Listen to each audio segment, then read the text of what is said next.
We as Muslims do not worship the Kaaba. Even in the time of the Prophet Muhammad, peace and blessings be upon him, our original Qibla was Jerusalem, was Quds. We used to pray facing Quds until Allah ordered that you pray facing Mecca. And the Kaaba is the center of it. But these are directions of prayer.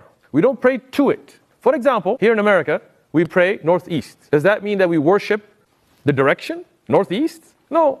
These are directions. And this is to show unity. We have in our prayer, bowing, prostration, these actions, facing the direction of the Kaaba.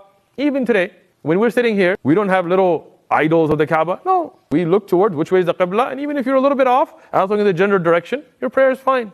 But it unites the Muslim Ummah. So this is not something we worship, but rather a direction we face.